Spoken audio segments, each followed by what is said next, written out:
Right friends. ఈ previous సెషన్‌కి continuation session ఇది. మనం థర్డ్ యూనిట్‌లోని అంశాలను యాన్యువల్ రిపోర్ట్‌లో ఉన్నటువంటి అంశాల సహాయంతో నేర్చుకుంటున్నాం. సపోజ్ యాన్యువల్ రిపోర్ట్‌లో మనకి UNDP GF secure Himalaya project గురించి మెన్షన్ చేశారు. దాని గురించి నేర్చుకుంటాం ఈ పూట. ఆల్రెడీ మనం డిస్కస్ చేసాము దాని గురించి. దాంట్లో భాగంగా యాన్యువల్ రిపోర్ట్‌లో సి బక్థాన్ గురించి రాయటం జరిగింది. ఇదొక ప్లాంట్. ఈ ప్లాంట్ గురించి మనం డిస్కస్ చేస్తాం. ఇన్‌ఫాక్ట్ ఈ ప్లాంట్ నుంచి కొన్ని ప్రొడక్ట్స్ కూడా ప్రిపేర్ చేస్తారట. దాని గురించి మాట్లాడతాం.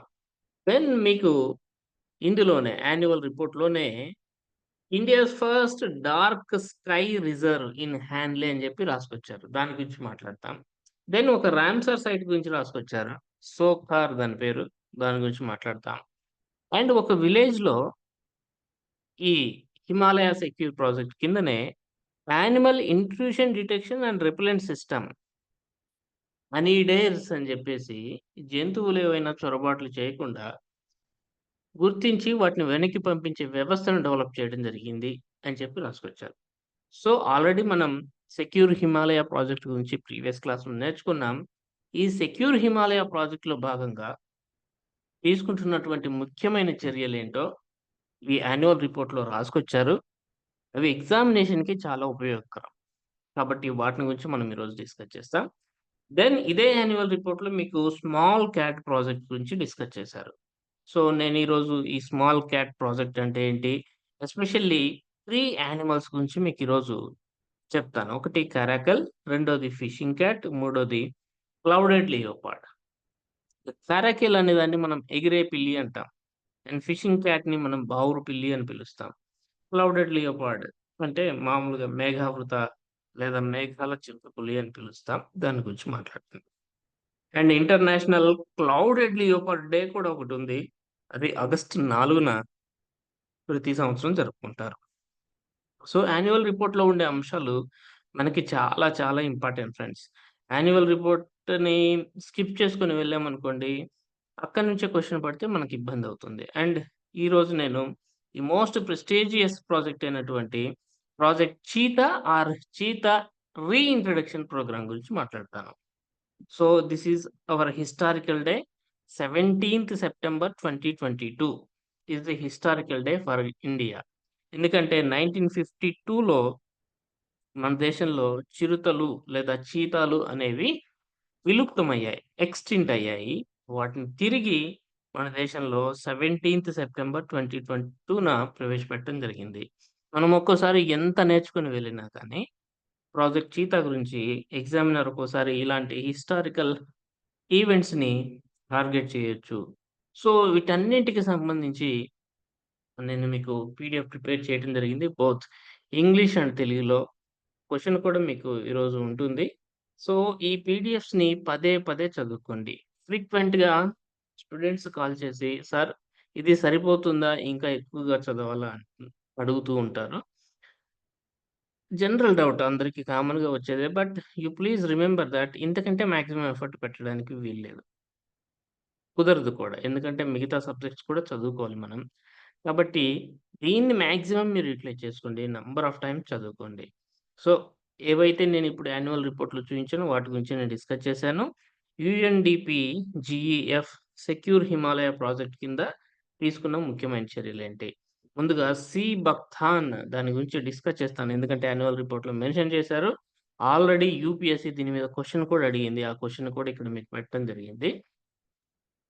Then same dark sky reserve in Hanle cluster, Gya Meru village cluster, ANIDERS అంటే ఏంటి? అని చెప్పేసి ప్రాజెక్ట్ మంచు చిరుత గురించి ఎళ్ళాను. Snow leopard. స్నో లియోపార్డ్ గురించి లాస్ట్ మనం నేర్చుకున్నాం ప్రీవియస్ క్లాస్‌లో. దాని క్యారెక్టరిస్టిక్ ఫీచర్ స్నో లియోపార్డ్ గురించి కొంత డిస్కస్ చేస్తాను. ఇది కూడా పీఐబీ నుంచి తీసుకున్న ఇన్ఫర్మేషనే friends. And very important snow లియోపార్డ్‌కి సంబంధించి నేను ఈ సంవత్సరం ఇది ఎక్స్‌పెక్ట్ చేస్తున్నాను. ఈ global snow leopard and ecosystem protection గురించి ఎక్స్‌ప్లెయిన్ చేస్తున్నాము. ముందుగా ఎక్స్‌పెక్ట్ చేస్తున్నాం. ముందుగా న్యూ ఢిల్లీ స్టేట్‌మెంట్ అంటే ఏంటి? తర్వాత బిష్కెక్ డిక్లరేషన్ అంటే ఏంటి? అసలు మంచు చిరుతలు ఎన్ని దేశాల్లో విస్తరించి ఉన్నాయి? అవి ఏంటి? అనే అంశాలు మనకి ఎగ్జామ్స్‌లో అడిగేదానికి అవకాశం ఉంది. దెన్ యాన్యువల్ రిపోర్ట్‌లో ఉన్నటువంటి స్మాల్ క్యాట్ ప్రాజెక్ట్ గురించి నేను ఎక్స్‌టెన్సివ్‌గా డిస్కస్ చేస్తాను. తర్వాత ది మోస్ట్ ప్రెస్టీజియస్ ప్రాజెక్ట్ అయినటువంటి చీతా ఇంట్రడక్షన్ ప్రాజెక్ట్ గురించి మాట్లాడతాము. ముఖ్యంగా action plan for introduction of cheetah in India అని చెప్పేసి మనకి 2022 జనవరిలో గవర్నమెంట్ ఒక డాక్యుమెంట్‌ని రిలీజ్ చేయడం జరిగింది. ఈ డాక్యుమెంట్‌లో ఉన్నటువంటి ముఖ్యమైన అంశాలు కొన్ని 4, 5 ఎక్కువేం ఉండవు. వాటి గురించి మాట్లాడతాము. అండ్ ఈ చీతాలు ఇటీవల కాలంలో చనిపోతూ ఉన్నాయి. ఈ మరణాలకు ప్రధాన కారణం ఏంటి అనేది ఖచ్చితంగా మీకు అడిగేదానికి అవకాశం ఎక్కువగా ఉందండి. ఈ ఏరియాను కొంచెం అభ్యర్థులు పుస్తకాల్లో ఎక్కడ కూడా మీకు సరిగ్గా దొరకదు. But we have discussed it in very lengthy manner. చూద్దాం ఫ్రెండ్స్. ప్రతి అంశాన్ని జాగ్రత్తగా, ఇంట్రెస్ట్‌గా నేర్చుకోవడానికి ప్రయత్నం చేయండి. ఆటోమేటిక్‌గా రిజల్ట్ మీకొస్తది. సరే, let me start the things. So, first one, that is secure Himalaya project కింద ఏమేం చర్యలు తీసుకుంది భారత ప్రభుత్వం అనేది చూద్దాం. సో, సెక్యూర్ హిమాలయ ప్రాజెక్ట్ అనగానే హై ఆల్టిట్యూడ్ ఎకోసిస్టమ్స్. హిమాలయాల్లో ఉండేటటువంటి హై ఆల్టిట్యూడ్ ఎకోసిస్టమ్స్ యొక్క పరిరక్షణ కోసం యూఎన్‌డిపి, జీఈఎఫ్ వాళ్ళ ఫండింగ్ తోటి అమలు చేయబడుతున్నటువంటి project secure Himalaya project. Yesterday we have discussed. ఈ సెక్యూర్ హిమాలయ ప్రాజెక్ట్ కింద ముఖ్యమైన చర్యలు ఏం తీసుకున్నారు అనేది భారత ప్రభుత్వ పర్యావరణ మంత్రిత్వ శాఖ వార్షిక నివేదిక నుంచి చూద్దాం. సో, ఈ ప్రాజెక్ట్ కింద ఉత్తరాఖండ్‌లో క్షీణించిన అటవీ భూభాగంలో 10 హెక్టార్లలో సి భక్తాన్ ప్లాంటేషన్‌ని ప్రోత్సహించడం జరిగింది ఈ ప్రాజెక్ట్ కింద.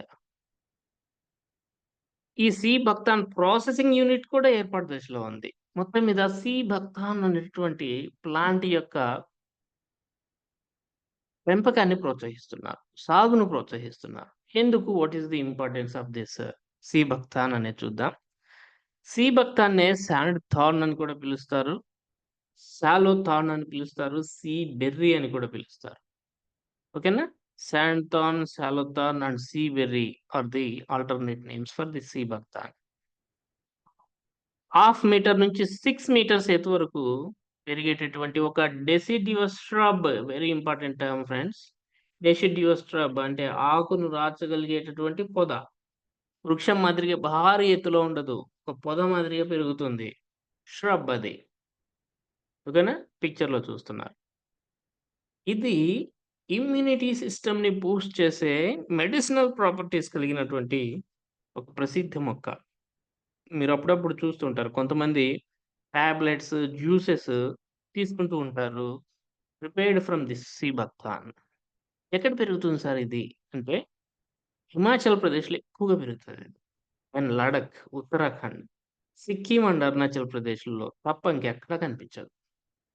సో, చల్లని ఎడారి మరియు పొడి సమశీతోష్ణ ప్రాంతాల్లో, టెంపరేట్ రీజియన్స్ అంటాం కదా ఇంగ్లీష్‌లో. మీకు పైన ఇంగ్లీష్‌లో కంఫర్టబుల్‌గా ఉంది ఇంగ్లీష్ మీడియం స్టూడెంట్స్‌కి చూసుకోండి. టెంపరేట్ రీజియన్స్‌లో మాత్రమే పెరుగుతుంది. కోల్డ్ ఏరియాస్‌లో మాత్రమే పెరుగుతుంది. క్యారెక్టరిస్టిక్ ఫీచర్ ఏంటి అంటే చాలా విస్తృతమైన ఎక్స్‌టెన్సివ్ రూట్ సిస్టమ్‌ని కలిగి ఉంటుంది. ఎంత అంటే బాగా స్ప్రెడ్ అయ్యి ఉంటాయి బలంగా. ఫలితంగా ఏమవుతుంది? ఏ మొక్కకైతే ఎక్స్‌టెన్సివ్ రూట్ సిస్టమ్ ఉంటుందో, అది మృతికలోకి బలంగా చొచ్చుకొని వెళ్లి సాయిల్‌ని పట్టి ఉంచుతుంది. ఫలితంగా వర్షాలు, వరదలు వచ్చినప్పుడు ఈ మృత్తికా క్రమక్షయం, సాయిల్ ఎరోషన్ అనేది తగ్గిపోతుంది. సో, మృత్తికా క్రమక్షయాన్ని నివారించడంలో ఇది కీలక పాత్ర పోషిస్తుంది. అండ్ చల్లని మరియు చల్లని ఎడారి ప్రాంతాలు, కోల్డ్ డెజర్ట్స్ అంటాం కదా! ఈ కోల్డ్ డెజర్ట్స్‌లో నత్రజని స్థిరీకరణకు కూడా ఉపయోగపడుతుంది ఈ మొక్క.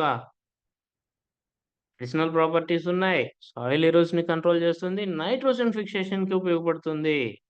అండ్ దీని నుంచి బయోఫ్యూయల్స్‌ని కూడా ఉత్పత్తి చేయవచ్చు. బట్ బయోడీజిల్‌కి ఇది ప్రధాన వనరు కాదు. Yes, biofuels, different types of biofuels ఉంటాయి. The best biofuel is ethanol కదా! ఇథనాల్ గురించి మనం కంపల్సరీ చదువుకొని ఎళ్ళాలి ఎగ్జామ్‌కెళ్ళేటప్పుడు. ఎస్పెషల్లీ E20 ప్రాజెక్ట్ గురించి చదువుకోవాలి. సరే, అది తర్వాత చూస్తాం మనం యూనిట్ 2లో. ఈ ఇథనాల్ లాంటి బయోఫ్యూయల్స్‌ని తయారు చేయొచ్చు. బట్ బయోడీజిల్‌కి ఇది ప్రధాన వనరైతే కాదు. ఇక ఇంతకు ముందే చెప్పినట్టు దీనికి ప్రాపర్టీస్ చాలా ఉన్నాయి. Medicinal properties. వీటి ఫ్రూట్స్‌లో కానీ, లీవ్స్‌లో కానీ వివిధ రకాల విటమిన్స్, యాంటీ ఆక్సిడెంట్స్ ఉన్నాయి. అండ్ కెరోటినాయిడ్స్, పాలిఫినాల్స్, స్టెరాల్స్ లాంటివి చాలా ఎక్స్‌టెన్సివ్‌గా ఉంటాయి. సో, ఒకసారి యూపీఎస్సీలో క్వెషన్ ఏమని అడిగారు అంటే, ఈ క్వెషన్ అడిగారు. Try to solve this question friends. Number 1 నేను చదువుతాను. మీరు చెప్పండి. భారత ప్రభుత్వం సి బక్థాన్ సాగును ప్రోత్సహిస్తుంది. ఈ మొక్క యొక్క ప్రాముఖ్యత ఏమిటి అని అడిగాడు. ఇది నేల కోతను నియంత్రించడంలో మరియు ఎడారీకరణను నివారించడంలో సహాయపడుతుంది. Right or wrong? Right sir. Right right sir. Sir. This is right right. ఇది బయోడీజిల్‌కి గొప్ప వనరు అన్నాడు. Wrong sir. Wrong sir. బయోపెట్రోలా? ఇది పోషక విలువలను కలిగి ఎత్తైన మరియు చల్లని ప్రాంతాల్లో పెరుగుతుంది. Wrong sir. Right right answer. చల్లని ప్రాంతాల్లో పెరుగుతుంది. చెప్తే దీని కలప వాణిజ్య విలువను కలిగి ఉంటుంది అన్నాడు. Wrong sir. వద్దా ఇది? కమర్షియల్ కలప రాదు దీని నుంచి, వుడ్ రాదు. చిన్న ష్రబ్బే కానీ దాని స్టెమ్స్ మాత్రం చాలా బలంగా ఉంటాయి. వెరీ స్ట్రాంగ్ స్టెమ్స్ ఉంటాయి. ఎక్స్టెన్సివ్ రూట్ సిస్టమ్ ఉంటుంది. సో, ఈజీగా మీరు దీన్ని బట్టి చెప్పగలుగుతారు. ఇక నెక్స్ట్ కొన్ని ఇంపార్టెంట్ పాయింట్స్ మీకు యాన్యువల్ రిపోర్ట్‌లో ఈ సెక్యూర్ హిమాలయ ప్రాజెక్ట్ కింద తీసుకున్నవి మెన్షన్ చేయడం జరిగింది. దయచేసి మ్యూట్ చేసుకోవాలి క్లాస్‌లోకొచ్చిన వాళ్ళు. సరే, సెక్యూర్ హిమాలయ ప్రాజెక్ట్ కింద లడఖ్‌లోని హ్యాన్లేలో జాగ్రత్తగా గుర్తుపెట్టుకోండి. భారతదేశపు మొట్టమొదటి డార్క్ స్కై రిజర్వ్‌ని ఏర్పాటు చేయడం జరిగింది. డార్క్ స్కై రిజర్వ్ ఇప్పుడు లడఖ్‌లో ఆకాశాలనేవి చాలా ప్రకాశవంతంగా, పొల్యూషన్ ఫ్రీగా ఉంటాయి. ఇలాంటి ఆకాశాలు ప్రిస్టీన్ స్కైస్ అని పిలుస్తాము. ఇలాంటి ప్రాంతాలను సంరక్షించుకోవటం కోసం లైట్ పొల్యూషన్ నుంచి కాపాడుకోవటం కోసం స్టార్ట్ చేసిన ఇనిషియేటివే dark sky reserve initiative. India's first dark sky reserve ఇది. దీని వలన ఒకటి వన్యప్రాణుల సంరక్షణ. ఈ ఆర్టిఫిషియల్ లైట్స్ తోటి వన్యప్రాణులు కూడా ఇబ్బంది పడతాయి. లైట్ పొల్యూషన్ తోటి. సో, వన్యప్రాణుల సంరక్షణ సాధ్యమవుతుంది. ఆవాసాలను కాపాడుకోవచ్చు. అండ్ జీవనోపాధి మెరుగుదలకు కూడా ఇది దోహదం చేస్తుంది. యెస్. దెన్ గ్యామెరు విలేజ్ క్లస్టర్‌లో దట్ ఈస్ గ్యామెరు అనేది లడఖ్‌లో ఉంది. ఒక విలేజ్ అది. ఇక్కడ ఎక్కువగా బ్లూ షీప్స్ దాడులు చేస్తా ఉంటాయట. బ్లూ షీప్స్ అంటే పెద్దగా షీప్స్ చూస్తాం కదా మనం. కొమ్ములు ఎక్కువగా ఉంటాయి. పెద్దగా ఉంటాయి. ఆ బ్లూ షీప్స్ దాడుల వలన పంట నష్టాలు ఎక్కువగా జరుగుతున్నాయట. లడఖ్‌లోని గ్యామెరు అనే విలేజ్‌లో. ఇక్కడ animal intrusion detection and repellent system honey bears అని చెప్పేసి ఒకదాన్ని ఏర్పాటు చేయడం జరిగింది. సో దట్ పంట నష్టాలు తగ్గించగలిగారు అని చెప్పేసి రాసుకొచ్చారు ఫ్రెండ్స్ ఇక్కడ. దెన్ సోకార్ గురించి కూడా మెన్షన్ చేశారు యాన్యువల్ రిపోర్ట్‌లో. సోకార్ అనేది భారతదేశం యొక్క 42nd రామ్సార్ సైట్. ఇదొక్కటి గుర్తుపెట్టుకున్నా సరిపోతుంది. ఎక్కడుంది సార్ ఇదంటే ఇది కూడా లడఖ్‌లోనే ఉంది. Please write here Ladakh. Right. Now I am moving to project మంచు చిరుత. That is project snow leopard PSL అని పిలుస్తాము. సో, స్నో లియోపార్డ్ గురించి మనం ప్రీవియస్ క్లాస్‌లో చూసాం. వాటి క్యారెక్టరిస్టిక్ ఫీచర్స్ ఏంటి etcetera. So, snow leopards plus వేరే హ్యాబిటాట్స్‌ని సంరక్షించడం కోసం 2009లో ప్రారంభించబడింది. ఇప్పటిది కాదు. ఏం చేస్తారు? ఏ ప్రాజెక్ట్‌లో అయినా ఇవే చేస్తారు. ల్యాండ్‌స్కేప్ బేస్డ్ నిర్వహణ ప్రణాళిక. అంటే అది తిరిగేటటువంటి మొత్తం ల్యాండ్‌స్కేప్‌ని ఒక పర్టిక్యులర్ ప్రాంతం అని కాకుండా మొత్తం ల్యాండ్‌స్కేప్‌నంతా కూడా మెయింటైన్ చేస్తారు. ఉన్న వాటిని పునరుద్ధరిస్తారు. జీవనోపాధిలో మెరుగుదల. యెస్. జీవనోపాధి కూడా ఒకటి. ఆయా ప్రాజెక్ట్స్‌లో జీవనోపాధి మెరుగుదల కార్యక్రమం కూడా ఉంటుంది. వన్యప్రాణులపై నేరాలు ఎస్పెషల్లీ స్నో లియోపార్డ్‌పై నేరాలను, అక్రమ వ్యాపారాన్ని తగ్గిస్తారు. మానవ వన్యప్రాణుల సంరక్షణ, క్షమణ వ్యూహాలు ఎలాగో ఉంది. ప్రతి ప్రాజెక్ట్‌లో ఇవే ఉంటాయి ఫ్రెండ్స్. అదే ప్రాజెక్ట్ అయినా కానీ. సరే, మన దేశంలో ఈ స్నో లియోపార్డ్ ఉంది. ప్రపంచంలో 12 దేశాల్లో మాత్రమే స్నో లియోపార్డ్ ఉంది. ఎస్పెషల్లీ మధ్యాసియా దేశాలు ప్లస్ మన దక్షిణాసియా దేశాలు. ఈ 12 దేశాల్లో మన దేశంలో ఎక్కడ ఎక్కువగా అనిపిస్తుంది అంటే, ఇది పిఏబిలో మెన్షన్ చేశారండి. 3 ప్రాంతాల్లో ప్రధానంగా కనిపిస్తుంది. ఒకటి హెమిస్ నుంచి స్పితి వరకు ఉన్నటువంటి ప్రాంతం. హెమిస్ అనేది లడఖ్‌లో ఉంది. స్పితి అనేది హిమాచల్ ప్రదేశ్‌లో ఉంది. దెన్ నందాదేవి, గంగోత్రి ప్రాంతం అనేది ఉత్తరాఖండ్‌లో ఉంది. దెన్ కాంచన్‌జంగా నుంచి తవాంగ్ వరకు, కాంచన్‌జంగా టు తవాంగ్ అంటే సిక్కిం టు అరుణాచల్ ప్రదేశ్ వరకు ఉన్నటువంటి మూడో ప్రాంతంలో మనకి ఎక్కువగా స్నో లియోపార్డ్స్ కనిపిస్తాయి. మీకు ఆల్రెడీ ప్రీవియస్ క్లాస్‌లో నేను స్పీసీస్ రికవరీ ప్రోగ్రామ్ గురించి చెప్పాము. Integrated development of wildlife హ్యాబిటాట్‌లో third component species recovery program అని చెప్పాము. దాంట్లో ఈ స్పీసీస్ రికవరీ ప్రోగ్రామ్‌లో టార్గెట్ చేస్తున్నటువంటి యానిమల్ స్పీసీస్ ఎన్ని అంటే 22. They are all critically endangered. దాంట్లో ఒకటి మంచు చిరుత. Very important fact friends. జాగ్రత్తగా గుర్తుపెట్టుకోండి. స్నో లియోపార్డ్ కదా! ఈ స్నో లియోపార్డ్స్ యొక్క కన్జర్వేషన్ అండ్ బ్రీడింగ్ ప్రోగ్రామ్‌ని Padmaja Naidu Himalayan zoological park that is west బెంగాల్‌లోని డార్జిలింగ్‌లో ఉన్నటువంటి దాంట్లో స్టార్ట్ చేయడం జరిగింది. ఇక క్వెషన్ మీకు ఇక్కడ నుంచి రావచ్చు. Global snow leopard and ecosystem protection అని చెప్పేసి ఒక అలయన్స్ ఒకటి ఫార్మ్ అయిందండి. అంతర్జాతీయ స్థాయిలో. ఇప్పుడు 12 దేశాల్లో మనకి మంచు చిరుతలు ఉన్నాయని చెప్పాం కదా! ఈ 12 దేశాలు కలిసి అలయన్స్‌గా ఏర్పడ్డాయి. ఒక కూటమిగా ఏర్పడ్డాయి. ఆ కూటమి global snow leopard and ecosystem protection ప్రోగ్రామ్‌ని స్టార్ట్ చేయడం జరిగింది. సో, 2013 గుర్తుపెట్టుకోవాలి. జరిగినటువంటి international snow leopard and ecosystem forum సమావేశంలో ఒక డిక్లరేషన్ వచ్చింది. That is Bishkek declaration. ఇది అడగొచ్చు మీకు.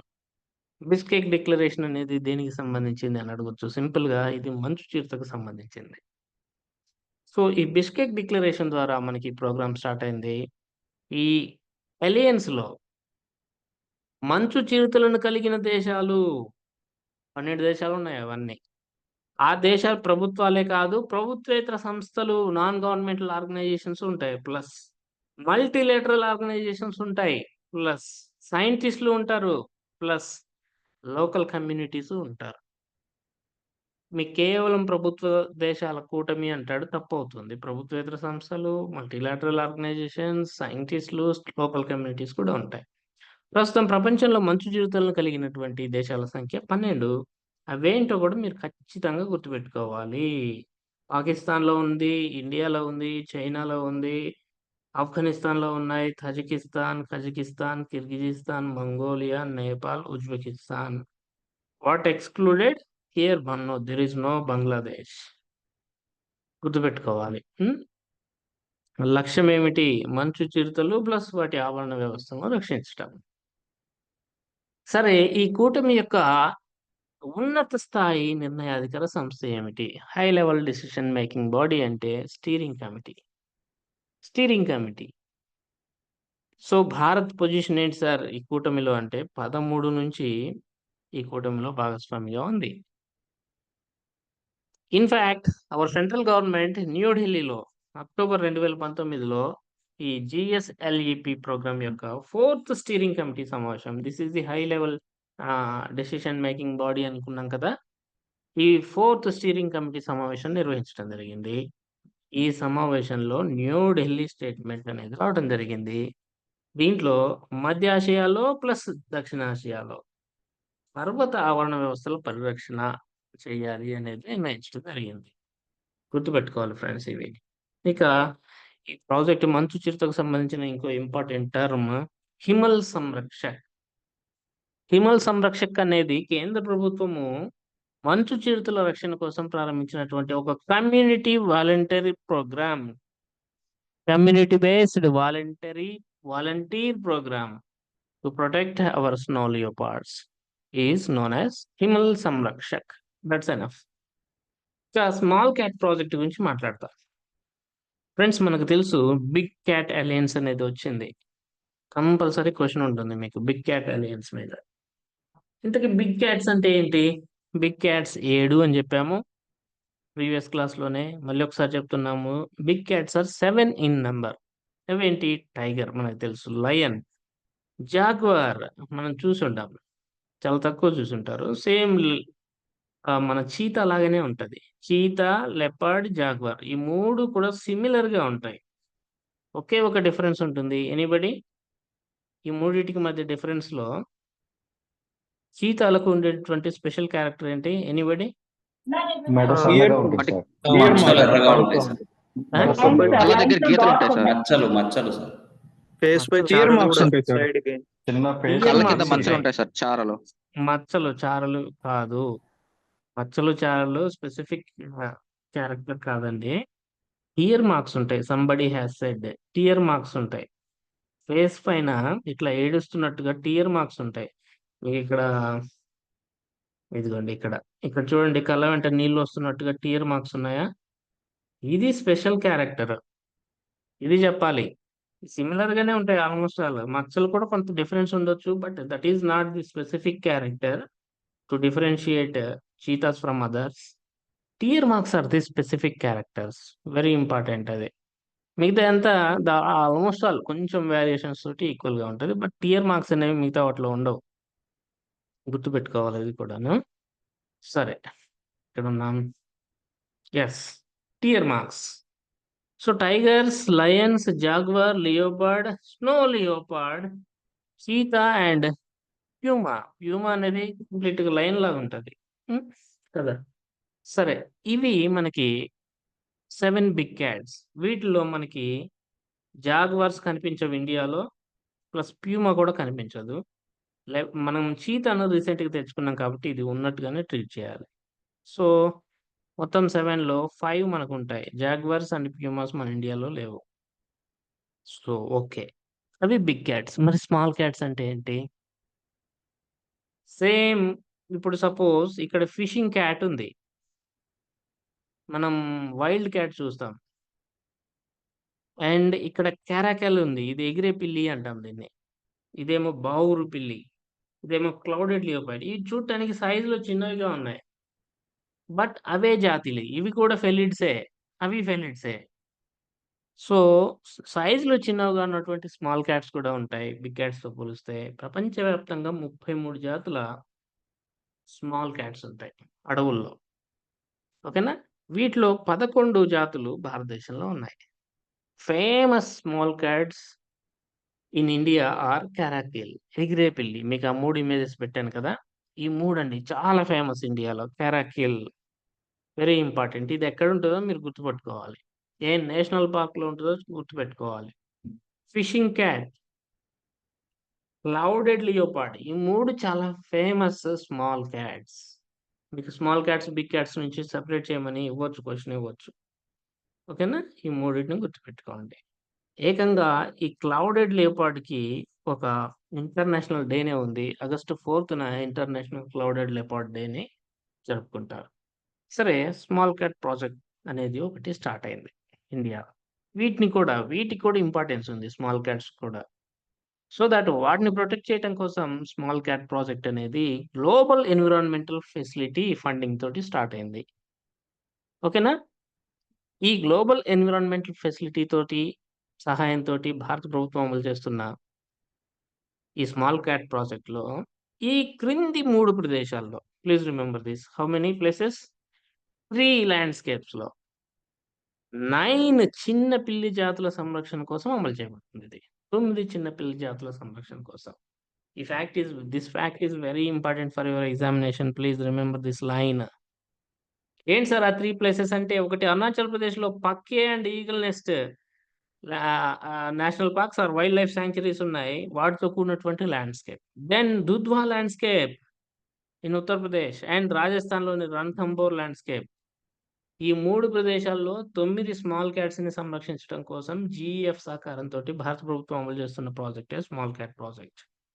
భాగస్వామ్య సంస్థలు కూడా ఉన్నాయి, పార్ట్నర్షిప్ ఆర్గనైజేషన్స్ అని పిలుస్తాం. UNDP India, this is assurance partner, and global tiger forum, this is responsible party. 2 కూడా భాగస్వామ్య సంస్థలే, వాటి రోల్స్ వేరే. Then what are the focal species? 9 అనుకున్నాము. Total number is 9. But what are the focal species? This term was mentioned in your annual report అండి. Clearly everything was taken from this annual report. ఇదిగోండి, caracal, fishing cat, clouded leopard, అన్నాడు. అని చెప్పిన తర్వాత 3 landscapes అన్నాడు. ఇదిగోండి being implemented by the MOFC Arunachal ప్రదేశ్‌లోని Pakka eagle nest landscape, Uttar Pradesh Dudhwa landscape, Rajasthan Ranthambore landscape in partnership with UNDP India and global tiger forum. ఓకేనా? ఏం చేస్తారు? ఇదిగోండి ఇక్కడ క్లియర్‌గా ఇచ్చారు చూడండి. 9 స్మాల్ క్యాట్ స్పీసీస్‌ని 3 ల్యాండ్‌స్కేప్స్‌లో సంరక్షిస్తారు. బట్ ది ఫోకల్ స్పీసీస్ అన్నాడు అతనే. ఇది కూడా అడగొచ్చు. ఇంపార్టెంట్ టర్మ్ అవుతుంది. Focal species are caracal, fishing cat and clouded leopard. ఓకేనా? గుర్తుపెట్టుకోవాలి అట్లా. So, focal species are first భారతదేశంలో, పశ్చిమ భారతదేశంలో అయితే కారాకిల్. పశ్చిమ భారతదేశంలో ఏ నేషనల్ పార్క్‌లో ఆర్ వైల్డ్ లైఫ్ సాంక్చురీలో ఇది ఉందో గుర్తుపెట్టాలి మీరు. ఉత్తర భారతదేశంలో ఫిషింగ్ క్యాట్ ఎక్కడ? గుర్తుపట్టాలి. అండ్ ఈశాన్య భారతదేశంలో క్లౌడెడ్ లియోపార్డ్ ఇది గుర్తుపట్టాల్సి ఉంటుంది. ఈ 3 ఫోకల్ స్పీసీస్ అనేవి దీంట్లో భాగంగా ఉన్నాయి. ఇక cheetah reintroduction programme very important project. దీన్నే ప్రాజెక్ట్ చీతా అని పిలుస్తారు ఫ్రెండ్స్. దీని గురించి మాట్లాడదాం. హైలైట్ ఆఫ్ ది డే ఇది. చాలా జాగ్రత్తగా నేర్చుకోవాల్సి ఉంటుంది. చూద్దాం. ఇన్‌ఫాక్ట్ దీని ప్రజాతి ఎసినోనిక్స్. స్పీసీస్ ఎసినోనిక్స్ జుబాటస్. చూడండి ఫ్రెండ్స్, మనకి national tiger conservation authority. In fact ఈ ప్రాజెక్ట్‌ని ఇంప్లిమెంట్ చేస్తున్నటువంటి అథారిటీ ఏంటి అంటే నేషనల్ టైగర్ కన్జర్వేషన్ అథారిటీ. దీని 19వ సమావేశంలో జాగ్రత్తగా గుర్తుపెట్టుకోవాలి. ఎప్పుడు జరిగింది 19వ సమావేశం? జనవరి 2022. ఈ సమావేశంలో ఏం చేశారంటే action plan for the introduction of cheetah in India అని విడుదల చేయడం జరిగింది. National tiger conservation authority 19th సెషన్‌లో action plan for introduction of cheetah in India అని ప్రవేశపెట్టడం జరిగింది. అసలు ఇన్‌ఫాక్ట్ ఇట్లాంటి ప్రపోజల్ 2009లో స్టార్ట్ అయింది. Proposal was started in the year 2009. అంతా పిఐబినే ఇదంతా కూడా సమాచారం అంతా. బట్ దీనికి సంబంధించిన యాక్షన్ ప్లాన్ 2022 జనవరిలో వచ్చింది. ఎందుకు ఈ యాక్షన్ ప్లాన్ అంటే మనకి స్వతంత్రం వచ్చిన తర్వాత దట్ ఈస్ 1952లో చిరుత అనేది అంతరించిపోయింది. స్వతంత్ర భారతదేశంలో ఎక్స్‌టింక్ట్ అయిన లేదా అంతరించిపోయినటువంటి ఏకైక పెద్ద క్షీరదం ఏదైనా ఉంది అంటే అది చిరుతపులి. In the year 1952 it was extinct in India officially. వీటిని మన దేశంలోకి తిరిగి ప్రవేశపెట్టడం కోసం పోయింది. బట్ అలానే ఉండకూడదు కదా! చీతాల వల్ల చాలా ప్రయోజనాలున్నాయి. ఎస్పెషల్లీ ఎకోసిస్టమ్ అనేది బ్యాలెన్స్ అవుతుంది. ఏ పాపులేషన్ ఎక్కువగా, తక్కువగా ఉండకూడదు. అంత పాపులేషన్స్ ఆయా జాతుల పాపులేషన్స్ ఈక్వల్‌గా ఉంటేనే అది కరెక్ట్. అలాంటి బ్యాలెన్స్‌ని మెయింటైన్ చేయడం కోసం చీతాస్ ఉండాలి. సో, మన దేశంలో తిరిగి ప్రవేశపెట్టాలి అని చెప్పి స్టార్ట్ చేసినటువంటి ప్రాజెక్ట్ చిరుత. దీన్నే చీతా రీఇంట్రడక్షన్ ప్రాజెక్ట్ అని కూడా పిలుస్తారు. 2022లో ఇది స్టార్ట్ అయింది. 17 సెప్టెంబర్ 2022కి చాలా ఇంపార్టెన్స్ ఉంది. ఎందుకంటే చీతాల్ని మన దేశానికి తీసుకొచ్చారు. కింద చూద్దాం. సరే, ఈ ప్రాజెక్ట్‌లో భాగంగా ఏం చేస్తారు? ఈ యాక్షన్ ప్లాన్‌లో ఏముంది అంటే 5 ఏళ్లలో వితిన్ 5 ఇయర్స్ అవుతుందో లేదో తర్వాత సంగతి. వితిన్ 5 ఇయర్స్ వివిధ జాతీయ పార్కుల్లో 50 చిరుతలను ప్రవేశపెడతారు. ఓకేనా? If I am not wrong 50 చీతాస్‌ని ప్రవేశపెట్టాలనేది టార్గెట్.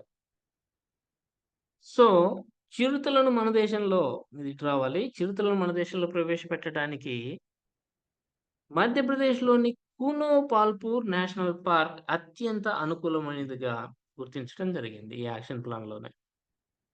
ఎందుకు కునో నేషనల్ పార్క్ అత్యంత అనుకూలమైనది? Anybody please respond. ఎందుకు సెలెక్ట్ చేసుకున్నారు కునో నేషనల్ పార్క్‌ని? ఆ లాస్ట్ చిరుత అక్కడే ఉండేది సార్. అక్కడే అది స్క్రబ్ ఫారెస్ట్ సార్. యెస్. అది. గడ్డి దట్ ఈస్ భూములు ది ఉంటాయి. Issue. That is the issue. ఇక్కడ చిరుతలకి open forest landscape with grasslands కావాలి. ఏం కావాలి? చిరుతలు ఉండడానికి ఓపెన్ ఫారెస్ట్ ఉండాలి. దట్టమైన ముసురుగున్నటువంటి అడవులు కాదు దానికి కావాల్సింది. ఓపెన్ ఫారెస్ట్ ఉండాలి. అక్కడక్కడ చెట్లు ఉండాలి. గ్రాస్ ల్యాండ్ ఫారెస్ట్ ఉండాలి. పొదలతో కూడినటువంటి ఫారెస్ట్‌లు ఉండాలి. అండ్ గ్రాసెస్‌తో ఉన్నటువంటి ఫారెస్ట్ ఉండాలి. అది దానికి తగినింది. Open forest landscape with grasslands ఉండాలి. ఎందుకు కునో నేషనల్ పార్క్‌నే సెలెక్ట్ చేసుకున్నారు అత్యంత అనువైనదిగా? మొత్తం 5 ఉన్నాయి. ఈ దీంట్లోనే కొన్ని నేషనల్ పార్క్స్‌ని ఐడెంటిఫై చేశారు ఈ యాక్షన్ ప్లాన్‌లోనే. వాటి గురించి కూడా నేను ఇచ్చాను. 5 Kuno national park is the best one, high rated. ఎందుకు అంటే, ఒకటి open forest landscape with grass land is the major reason.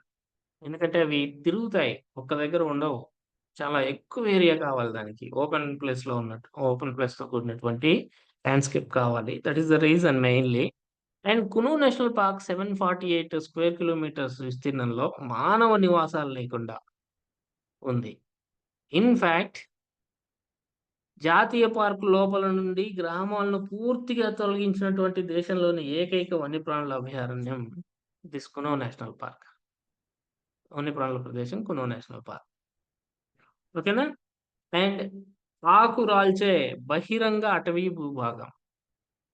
అది కూడా షియోపూర్, ఇది గుర్తుపెట్టుకోండి. Sheopur, Shivapuri deciduous open forest ల్యాండ్‌స్కేప్‌లో భాగం ఇది నేషనల్ పార్క్. ఏ ల్యాండ్‌స్కేప్‌లో భాగం? Sheopur, Shivapuri deciduous open forest ల్యాండ్‌స్కేప్‌లో భాగం. So, the major reason is open forest landscape అండి. సింపుల్. రైట్. అయితే ఇది 21 చిరుతలకు ఆవాసం కల్పించగల సామర్థ్యాన్ని కలిగి ఉన్నట్టు కూడా అంచనా వేశారు. The carrying capacity of this national park 21. చీతాస్‌కి ఇది ఆవాసం కల్పించగలదు. క్యారీయింగ్ కెపాసిటీ అంటే the maximum number of individuals that can survive in a landscape అండి.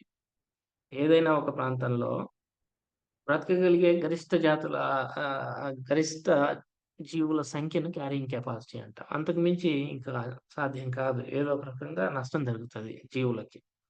సపోజ్ ఒక పాట్ తీసుకొని నీళ్లున్నటువంటి పాట్‌లో రాళ్ళనేసుకుంటూ వెళ్ళామనుకోండి, కొంతవరకే వేయగలం రాళ్ళు. ఆ తర్వాత వాటర్ బయటకొచ్చేస్తది. అట్లనే ఇక్కడ కూడా కొన్ని జీవులు మాత్రమే బ్రతకగలవు. 21 చీతాస్ ఇక్కడ బ్రతకగలవు. దాన్ని క్యారింగ్ కెపాసిటీ అంటాం. మనం చూస్తాం.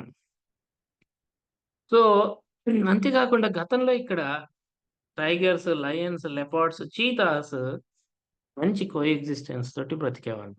అదొక reason.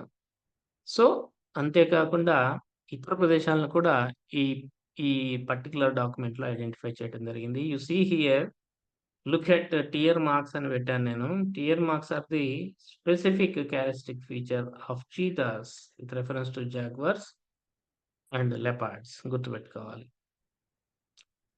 Then other national parks or wildlife sanctuaries కూడా ఇచ్చేసాను నేను. ఒకటి నౌరదేహి వైల్డ్ లైఫ్ సాంక్చురీ మధ్యప్రదేశ్‌లోనే ఉంది. Gandhi Sagar wildlife sanctuary. Yes. ఇది మనకిప్పుడు సెకండ్ హోమ్ టు చీతాస్‌గా భావిస్తున్నారు. Gandhi Sagar national park wildlife sanctuary మధ్యప్రదేశ్‌లోనే ఉంది. షాగర్ బల్జ్ ఇన్ జైసల్మేర్ రాజస్థాన్ ఇది కూడా ఐడెంటిఫై చేయబడిందే ఆ యాక్షన్ ప్లాన్‌లో. And Kundara tiger reserve Rajasthan. So, ప్రస్తుతం గాంధీ సాగర్ అభయారణ్యానికి సెకండ్ వన్‌ని కునో నేషనల్ పార్క్ తర్వాత చీతాలకు అనువైన రెండో ఆవాసంగా భావిస్తూ ఉన్నారు. ఓకేనా? దీన్ని కెన్యాలోని మసాయి మారా జాతీయ పార్క్‌తో పోలుస్తున్నారు. దీన్ని ఈ గాంధీ సాగర్ అభయారణ్యాన్ని మసాయి మారా జాతీయ పార్క్ తోటి పోలుస్తున్నారు. గుర్తుపెట్టుకోండి ఇది ఇండియన్ ఎక్స్‌ప్రెస్‌లో వచ్చింది. ఇట్లా వేరియస్ సోర్సెస్ నుంచి క్లబ్ చేస్తాను నేను. అందుకే కొంచెం టైం పడుతుంది. కొంచెం ఎగ్జామ్స్‌లో వస్తున్నాయి కూడా ఇలాంటివి. దెన్ చిరుతలని ఇంకా ప్రవేశపెట్టారా లేదా చూద్దాం. సో, ఫస్ట్ బ్యాచ్ 2 దశల్లో తీసుకొచ్చారు చిరుతల్ని ఈ ప్రాజెక్ట్‌లో భాగంగా. నమీబియా నుండి 8 చిరుతలతోటి మొదటి బ్యాచ్ వచ్చింది. 8 చీతాస్ తోటి. ఎప్పుడొచ్చింది? 17th సెప్టెంబర్ 2022లో భారతదేశంలోకొచ్చింది. This is the historical day. 1952లో అంతరించిపోయాయి. 17th సెప్టెంబర్ 2022లో మళ్ళా మన భారతదేశానికొచ్చాయి. సెకండ్ బ్యాచ్‌లో 12 చిరుతలను తీసుకొచ్చారు. బట్ ఫిబ్రవరి 2023లో దక్షిణాఫ్రికా నుంచి తీసుకురావడం జరిగింది. ఓకేనా? కునో నేషనల్ పార్క్‌లో 2 బ్యాచెస్‌ని కునో నేషనల్ పార్క్‌కి తీసుకొచ్చారు. మధ్యప్రదేశ్‌లో ఉంది. సో, విత్ దిస్ ఇంట్రడక్షన్ ప్రపంచంలోనే పెద్ద బిల్లుల మొట్టమొదటి ఖండాంతర మార్పిడిగా ఈ ప్రాజెక్ట్‌కి గుర్తింపొచ్చింది. First intercontinental translocation project of big క్యాట్స్‌గా దీనికి గుర్తింపొచ్చిందండి. సో, వచ్చినప్పటి నుంచి ఎన్నొచ్చాయి మొత్తం? 8 + 12 20 వచ్చాయి. కదా! వచ్చినప్పటి నుంచి ఈ రోజు వరకి if I am not wrong 8 చిరుతలు చనిపోయాయి పెద్దవి. ఒకటి 3 female and male 5 male cheetahs చనిపోయాయి. మేల్, ఫీమేల్ చీతాస్‌ని రెండిటిని తీసుకొచ్చారు. 8 చనిపోయాయి. అయితే వచ్చినప్పటి నుంచి వీటికి 17 కబ్స్ పుట్టాయి. 17 పిల్లలు పుట్టాయి వీటికి. వీటిలో 12 బతికున్నాయి. మిగతాయి చనిపోయాయి. 5 చనిపోయాయన్నమాట. అప్పుడేమవుతుంది? 20 తీసుకొచ్చారు. -8 చనిపోయాయి పెద్ద చిరుతలు. అప్పుడు 12 అవుతాయి. అప్పుడు 17 పుట్టాయి. ప్లస్ 12 బతికున్నాయి. 12 + 12 24. 24 అనేవి ప్రస్తుతం ఉన్నాయి. యాజ్ ఆన్ టుడే అండి. దిస్ ఫిగర్ మేబీ మీరు వార్తల్లో వచ్చినప్పుడు అప్డేట్ చేసుకోవాల్సి ఉంటుంది. పునోలో ఉన్నటువంటి చీతాల సంఖ్య పిల్లలతో సహా ఎంత అంటే 24. ఇవన్నీ ప్రస్తుతం ఎన్‌క్లోజర్స్‌లో ఉన్నాయి. ఎందుకంటే వీటిని వదిలేశారు బహిరంగంగా ఓపెన్ ఫారెస్ట్‌లోకి. బట్ వేరియస్ రీజన్స్ తోటి వాటి హెల్త్ చెకప్స్ కోసం మళ్ళీ ఎన్‌క్లోజర్స్‌లోకి పట్టుకురావడం జరిగింది. మరణాల కారణాలు ఏంటి అనేది మీకు క్వెషన్ రావచ్చు. ఏంటి రీజన్ ఏంటి? Anybody please respond. Temperature changing. హ్మ్. క్లైమేట్‌కి అడ్జస్ట్ కాలేకపోతున్నాయి సార్. ఇంకా స్పెసిఫిక్ స్కిన్ డిసీజెస్ వస్తున్నాయి. సార్ వాటిని మానిటర్ చేయడానికి బెల్ట్ ఒకటి ట్యాగ్ తగిలించారు సార్. దానివల్ల అది ఫోర్స్ పడి అది ఇన్ఫెక్షన్. అదే ఒకటి. That is not major reason. One of the Food, reason sir, but food. Not major reason. Climatic diseases condition. Sir. Specific గా Climate చెప్పాలి. issue, క్లైమేట్ అనొద్దు. కొంచెం బీ స్పెసిఫిక్. స్కిన్ డిసీజెస్ అని somebody has said that. Skin diseases. ఉష్ణమండల ప్రాంతాలు మండల ప్రాంతాలేండి. అవి చలి వాతావరణం నుంచి వచ్చి ఇక్కడ తట్టుకోలేకపోతున్నాయి సార్. దానివల్ల స్కిన్ డిసీజెస్ వస్తున్నాయి. ఎగ్జాక్ట్లీ దాన్ని skin diseases are the major reason అండి. Hmm. బట్ ఇంకా కొంచెం డిఫరెంట్ గా చెప్తాను చూడండి దీన్ని. స్కిన్ ఎట్లా వచ్చాయనే చెప్తాను చూడండి. The major problem for deaths of cheetahs is that చెప్పండి దిస్ ఈస్ ద ప్రాబ్లం. క్లాస్కి వచ్చినప్పుడు సీరియస్నెస్ లేకపోతే ఎట్లా చెప్పండి. మరణాలకు reason what are the major reasons for the death of cheetahs అంటే బయోరిథమిక్ సమస్యలు. ఇది మనం టెక్నికల్ గా చెప్పాలి అంటే ఇంగ్లీష్‌లో biorhythmic reasons problems are the major reasons for the deaths. కొన్ని రీసెంట్‌గా మనం చూసాం. ఒకటి మునిగి చనిపోయింది. మునక వల్ల చనిపోయింది. నీటిలో మునిగి చనిపోయింది అని కూడా చూసాం. అవి వేరే. కొన్ని డిసీజెస్‌తో చనిపోయాయి కొన్ని. దాని గురించి ఎగ్జామినర్ అడుగుతాడు. What are the reasons for diseases అంటే బయోరిథమిక్ ప్రాబ్లమ్స్. ఇక్కడ ఇండియాలో వేసవి మరియు వర్షాకాలం వచ్చిందనుకుందాం. ఇక్కడ ఇండియాలో వేసవిలో అండ్ వర్షాకాలం. వేసవి తర్వాత వర్షాకాలం వస్తుంది కదా!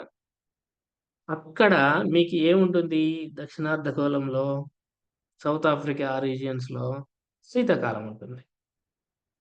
శీతాకాలం ఉంటుంది. కదా! ఇక్కడ మధ్యప్రదేశ్ మధ్య గుండా మనకి భూమధ్యరేఖ వెళ్తుంది. అదంతా కూడా ఉత్తరార్ధగోళం అవుతుంది. పైన ఉన్నవన్నీ కూడా ఈ ప్రాంతాలు. కానీ ఈ సౌత్ ఆఫ్రికా నుంచి వచ్చినప్పుడు ఇక్కడ వ వర్ష రే వె ఇక్కడ సమ్మర్ అండ్ వర్షాకాలం వచ్చినప్పుడు అక్కడ శీతాకాలం. శీతాకాలంలో ఏం చేస్తాయి చిరుతలు వింటర్ కోట్స్ వాటి ఫర్ అనేది చాలా ఎక్కువగా పెరుగుతది వాటి మీద వెంట్రుకలు. హెయిర్ అనేది చాలా పెద్దగా పెరుగుతది.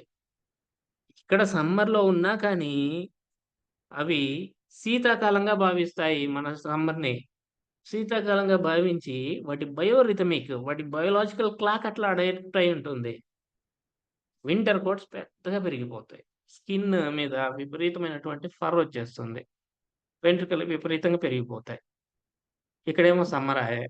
సమ్మర్‌లో ఏముంటుంది? విపరీతమైనటువంటి హ్యూమిడిటీ, హై మాయిశ్చర్ ఉంటుంది మన ఇండియాలో కదా! అండ్ టెంపరేచర్ ఉంటుంది. దీనివల్ల ఏమవుతుంది? ర్యాషెస్ వస్తాయి. దురద వస్తుంది. దురదొస్తే అవి ఊరుకుంటాయా? చెట్ల కొమ్మలకి, నేల మీద పాపం ఆహ్, ర్యాషెస్‌ని గీసుకునేలా చేస్తాయి. గోక్కుంటాయన్నమాట. ఫలితంగా బా గాయాలవుతాయి. స్కిన్ ఎక్స్‌పోజ్ అవుతుంది. ఈ స్కిన్‌లోకి ఈగల్లాంటివి చేరి ఎగ్స్‌ని పెడతాయి. సో దట్ మగట్ ఇన్ఫెక్షన్ వస్తాయి. సో బ్యాక్టీరియల్ ఇన్ఫెక్షన్స్ వస్తాయి. అది అల్టిమేట్‌గా బ్లడ్ ఇన్ఫెక్షన్‌కి దట్ ఈస్ సెప్టిక్‌కి ఆర్ సెప్టిసీమియాకి దారితీసి 3 చిరుతలు మరణించాయి. So the major reason for this is septicaemia అని చెప్పాలి. Septicaemia blood infection is the reason. Blood infection ఎందుకొచ్చింది? సెప్టిసీమియా ఎందుకొచ్చింది? Because of this biorhythmic problem.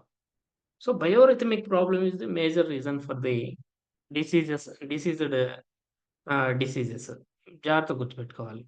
So భవిష్యత్తు ప్రణాళికలు ఎలా ఉన్నాయి మరి ఈ ప్రాజెక్ట్‌కి సంబంధించి అంటే, బయోరిథమిక్ సమస్యలు ఉన్నాయి కాబట్టి, ఈ బయోరిథమిక్ సమస్యలు నివారించడానికి భవిష్యత్తులో చిరుతలను ఉత్తరార్ధగోళంలోని కెన్యా లేదా సోమాలియా వంటి దేశాల నుంచి చిరుతలను భారతదేశానికి తీసుకురానున్నారు.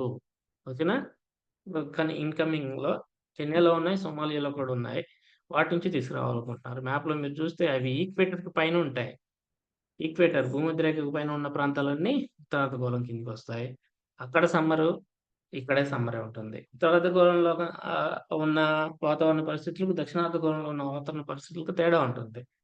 మనం ఇక్కడ క్రిస్మస్ చేసుకుంటాం డిసెంబర్‌లో. ఇక్కడ మంచి సమ్మర్ ఆస్ట్రేలియాలో.